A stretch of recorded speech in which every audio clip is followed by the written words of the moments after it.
एक साथ कई सारी चीज़ों का बदलाव और समय के साथ बढ़ता हुआ यशस्वी प्रधानमंत्री के नेतृत्व में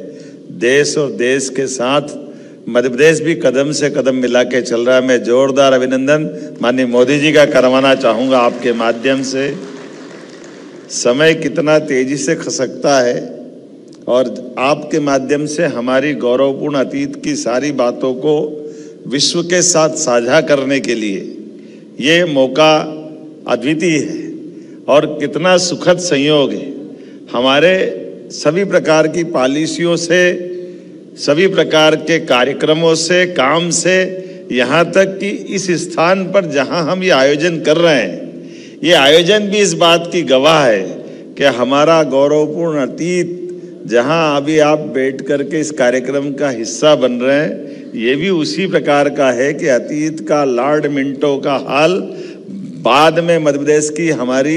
ये विधानसभा का भवन भी बना और आज टूरिज्म के माध्यम से दुनिया को एक नई ऊंचाई तक ले जाने के लिए, मध्य प्रदेश से परिचित कराने के लिए आपको ये उपलब्ध हो रहा है। हमारे लिए अतीत के वो सारे गौरवशाली पृष्ठ, जिन पृष्ठों को लेकर के अलग अलग प्रकार की हमारी पॉलिसियों के माध्यम से आपसे जुड़ने की बात भी आ रही है।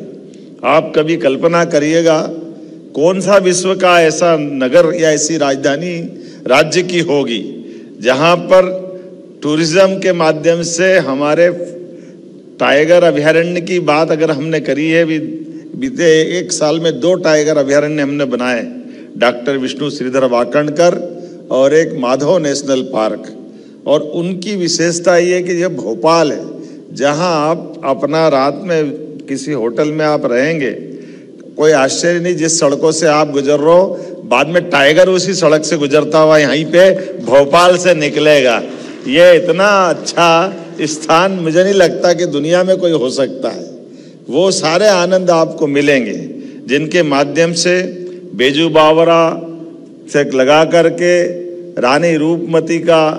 आपका मांडव का अप्रतिम पति पत्नी का रिश्ता कितना पवित्र होता है और पत्नी के लिए नर्मदा स्नान कराने के लिए या इस रोज दर्शन कराने के लिए किले के ऊपर वो गुम्बद और गुम्बद के साथ वो अद्वितीय पुरातत्व की दृष्टि से एक ऐसी बिल्डिंग जहां आज बिजली आ गई, बिजली के माध्यम से आप तीसरी मंजिल पे पानी तो पहुंचा सकते हैं, लेकिन बगैर बिजली के भी 3 मंजिल से पानी का फव्वारा चलते हुए दिखाई देता है। तो वो ऐसी ऐतिहासिक स्थल मांडव हमारे सामने आपने को दिखाई देगा, जिसके आधार पर हमारे वो मांडव की वो अतीत की गौरवशाली गाथाएं, जब वर्तमान का बृहत्तर भारत 5 हिस्सों में माना जाता था, तो ये मांडव की उस हेरिटेज साइट पे आपको ध्यान में आएगा। हमने प्रतिमाओं को दर्शन करते और उनसे भावनात्मक रूप से आशीर्वाद लेते तो देखा होगा